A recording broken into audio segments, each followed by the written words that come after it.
ताबड़तोड़ 50 के बाद अब वक्त है आज की सबसे बड़ी खबर का। यूक्रेन पर रूस के हमले के 3 महीने पूरे होने को हैं और इस युद्ध में शुरू से ही रूस का पलड़ा लगातार भारी माना जा रहा था, लेकिन धीरे धीरे इस युद्ध की तस्वीर अब बदलती हुई दिखाई दे रही है। एक तरफ यूक्रेन की सेना के पलटवार से रूस मुश्किल में है, तो दूसरी तरफ यूक्रेन अब इस युद्ध में जीत का दावा करने लगा है और रूस की ताकत के सामने यूक्रेन कहीं नहीं टिकता। फिर भी उसकी सेना ने रूस को जबरदस्त टक्कर दी हुई है और माना जा रहा है कि इसके पीछे अमेरिका है, जो बिना सामने आए पिछले दरवाजे से यूक्रेन की मदद कर रहा है।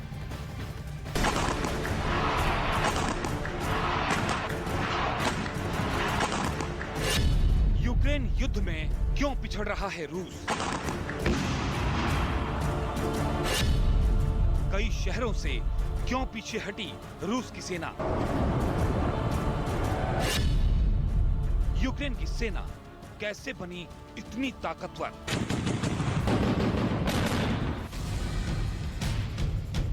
ये कुछ ऐसे सवाल हैं जो रूस और यूक्रेन के बीच चल रहे इस युद्ध के बाद हर किसी के मन में उठ रही हैं। रूस दुनिया के शक्तिशाली देशों में एक है। दुनिया के कई देश अपनी रक्षा जरूरतों के लिए रूस से हथियार खरीदते हैं और रूस भी आधुनिक हथियारों के मामले में किसी से पीछे नहीं है। लड़ाकू विमान हो या तोप, मिसाइल हो या फिर बचाव के साधन, रूस के हथियारों का दुनिया भर में कोई सानी नहीं है। लेकिन फिर भी यूक्रेन में रूस की सेना वो हासिल नहीं कर पाई जैसी उनसे उम्मीद की जा रही थी।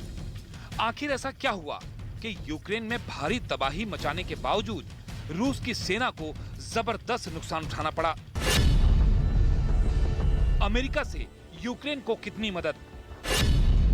क्या अमेरिकी हथियारों पर टिकी है यूक्रेन की ताकत? यूक्रेन पर रूस के हमलों से पहले अमेरिका यूक्रेन के साथ खड़ा दिखा, लेकिन जैसे ही रूस ने यूक्रेन पर हमला बोला, अमेरिका अपने कदम पीछे खींचते हुए दिखाई दिया। रूस के भीषण हमले झेल रहे यूक्रेन ने अमेरिका से सैन्य मदद देने की भी अपील की, लेकिन उसे वो मदद नहीं मिली जिसकी उसे उम्मीद थी। युद्ध के लंबा खिंचने के साथ साथ तस्वीर बदलती गई और अमेरिका ने धीरे धीरे ही सही यूक्रेन को काफी मदद पहुंचाई। आंकड़ों के मुताबिक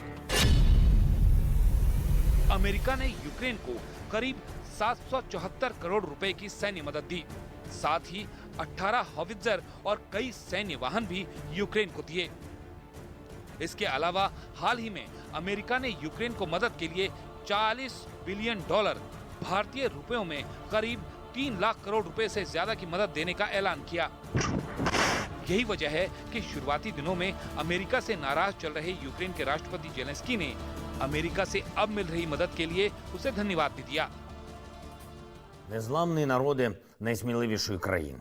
Усі наші захисники і захисниці. Сьогоднішній вже 85-й день нашої оборони точно запам'ятається. Я вдячний Сполученим Штатам за схвалення нового пакету підтримки України і демократів в нашому регіоні обсягом у $40 мільярдів.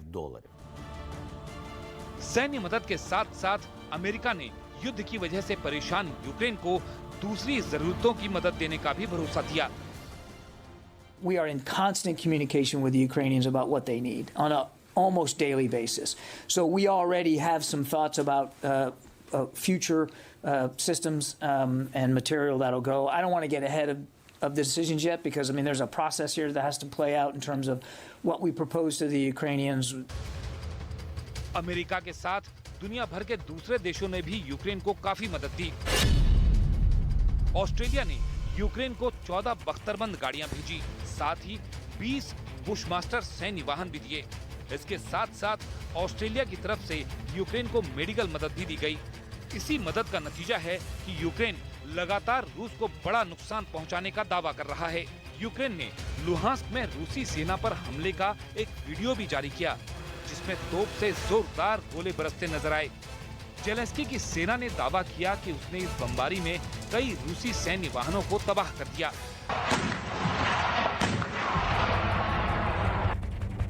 इतना ही नहीं, यूक्रेन ने रूस के कई सैनिकों के भी मारे जाने का दावा किया। जो वीडियो यूक्रेन की तरफ से जारी किया गया, उसमें उसकी सेना की कई तोप एक साथ खड़ी दिखाई दी। इसके बाद जैसे ही हमले का इशारा मिला, एक तोप से गोला दाग दिया गया। इसके बाद तो मानो वहां गोले दागने की कोई प्रतियोगिता शुरू हो गई। एक एक करके कई तोप से गोले छोड़े गए। यही नहीं, एक बार तो यूक्रेन की सेना ने कई तोपों से एक साथ गोले दाग दिए, जिनके धमाकों से पूरा इलाका थर्रा उठा। यूक्रेन ने इस हमले में रूस की सेना के कई ठिकानों को तबाह करने का भी दावा किया।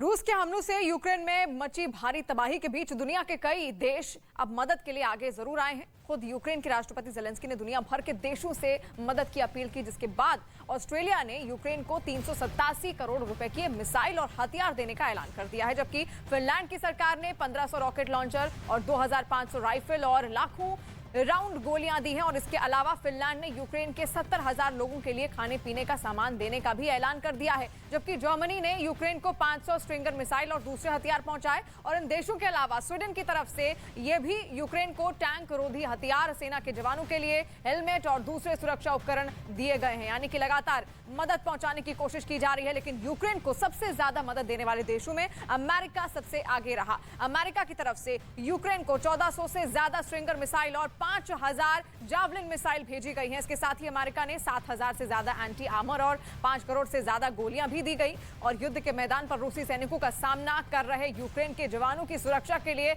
अमेरिका ने 45,000 से ज्यादा बॉडी आर्मर और हेलमेट भी भेजे, जबकि रूस को टक्कर देने के लिए अमेरिका ने लेजर गाइडेड रॉकेट सिस्टम और ट्रैकिंग रडार भी यूक्रेन को दिए हैं। और कुछ दिन पहले ही अमेरिकी राष्ट्रपति बाइडेन ने यूक्रेन को MI-17 helicopter, howitzer, 40,000 artillery round और एंटी टैंक मिसाइलें भी देने का ऐलान किया था।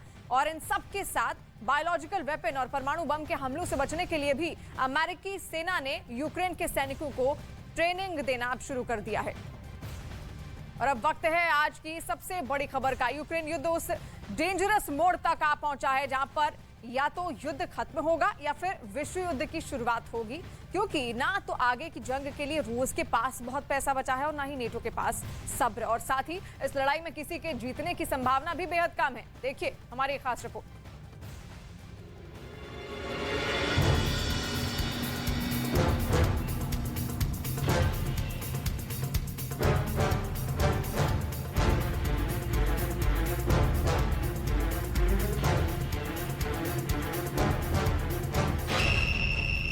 युद्ध का सबसे खतरनाक मोड़।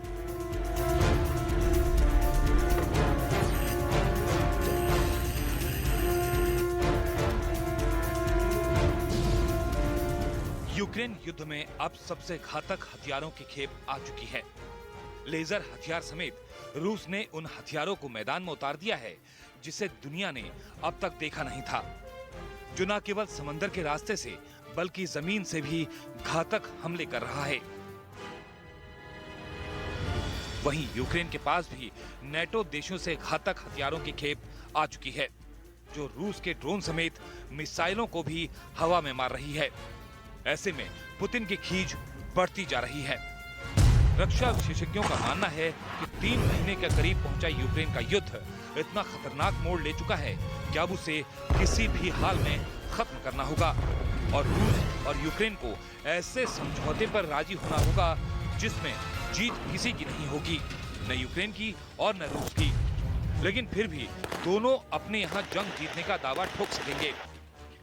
रक्षा विशेषज्ञों का मानना है कि ज़ेलेंस्की के पास ये कहने के लिए होगा कि उन्होंने रूस जैसी ताकतवर सेना का डटकर मुकाबला किया, उसे अपनी राजधानी कीव में घुसने नहीं दिया, यूक्रेन के बड़े हिस्से पर अपना कब्जा जमाए रखा और तो और रूस पर तगड़े प्रतिबंध लगवाकर उसकी कमर तोड़कर रख दी। वहीं पुतिन ये बोलकर अपनी पीठ थपथपाएंगे कि उन्होंने अमेरिका और नेटो को दिखा दिया कि रूस को उकसाने का अंजाम क्या हो सकता है। और फिर यूक्रेन के क्राइमिया और डॉनबास इलाके पर भी उनकी पकड़ मजबूत होगी। अभी नहीं तो कभी नहीं।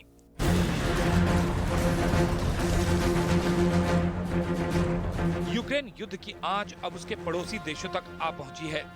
एक तरफ पुतिन पड़ोसी देशों को यूक्रेन की मदद के लिए आगाह कर रहे हैं, तो दूसरी ओर पुतिन को भी दूर रहने की धमकी मिल रही है।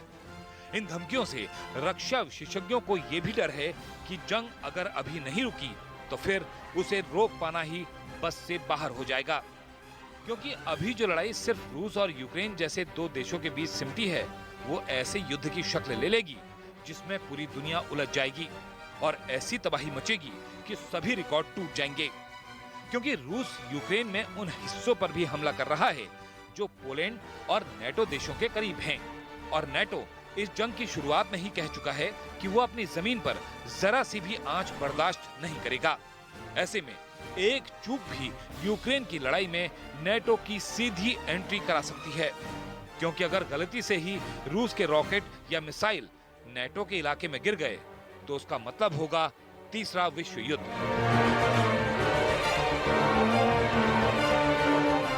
दूसरी बात ये कि अगर यूक्रेन के पूर्व और दक्षिण में रूस की सेना को बढ़त मिली तो जाहिर तौर पर उसका हौसला बढ़ेगा और फिर रूस यूक्रेन पर और तगड़ा वार करेगा ताकि उसके और हिस्सों पर कब्जा जमाया जा सके। लेकिन अगर ऐसा नहीं हुआ और रूस को मुंह की खानी पड़ी तब तो यूक्रेन का और नुकसान है, क्योंकि रक्षा विशेषज्ञों का कहना है कि पुतिन हारकर तो यूक्रेन से निकलेंगे नहीं, वो रूस की इतनी बुरी भत तो कतई नहीं पिटने देंगे। इसलिए हो सकता है कि वो जंग में आर या पार करने के लिए परमाणु बम ही चला डालें। अगला कदम विश्वघाती होगा।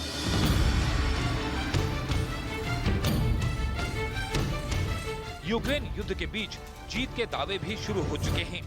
रूस अपने वादे के मुताबिक यूक्रेन में कामयाब नहीं रहा है। ऐसे में नेटो भी यूक्रेन के जीतने का दम भर रहा है। डिफेंस एक्सपर्ट का कहना है कि यूक्रेन और नेटो ओवर कॉन्फिडेंट न हो।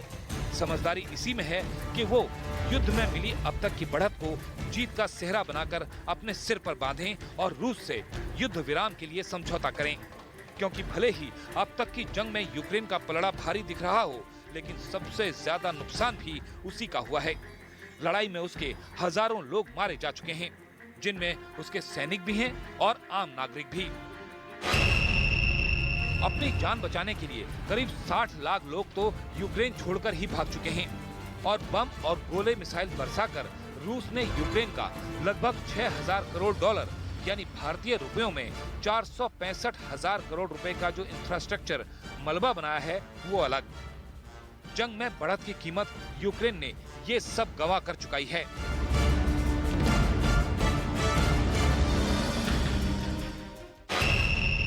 अब करना होगा युद्ध का अंत।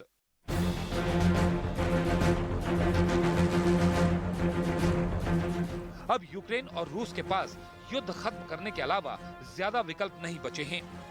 यूक्रेन के पास इस जंग को यहीं रोकने की एक और बड़ी वजह है, वो ये कि अमेरिका और ब्रिटेन जैसे पश्चिमी देशों की जिस मदद के बूते यूक्रेन रूस से लड़ रहा है, रक्षा विशेषज्ञ पहले ही आशंका जता चुके हैं कि वो मदद ज्यादा दिन नहीं टिकने वाली, क्योंकि पश्चिमी देशों में पहले से ही बढ़ रही महंगाई को जंग ने और धार दे दी है। लड़ाई के कारण सप्लाई चेन में दिक्कत आई है। इस वजह से चीजों के आसमान छूते दामों ने अमेरिका में बाइडेन की लोकप्रियता तेजी से गिराई है। और तो और रूस पर लगे प्रतिबंधों और युद्ध ने रूस और यूक्रेन से एक्सपोर्ट होने वाले गेहूं पर भी ग्रहण लगा दिया है। नतीजा दुनिया में खाने का संकट पैदा हो चुका है। युद्ध पर नेटो में मतभेद।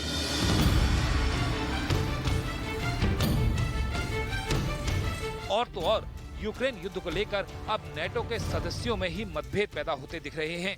अमेरिका और ब्रिटेन जैसे नेटो देश तो खुलकर यूक्रेन पर मदद लौटा रहे हैं, लेकिन उनके अलावा किसी और नेटो देश से यूक्रेन को उतना समर्थन मिलता नहीं दिख रहा। बल्कि पिछले हफ्ते तो फ्रांस, जर्मनी और इटली जैसे देशों ने भी ये मान लिया कि अब जंग में सीज फायर की जरूरत है। उनकी इस सोच की वजह भी है।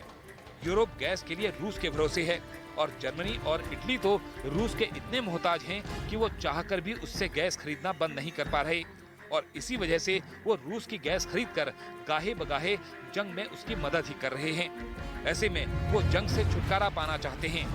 इस वजह से भी इस पूरे युद्ध में नेटो की धार कुंद हुई है और चाहकर भी नेटो इस युद्ध में बहुत कुछ नहीं कर पाया।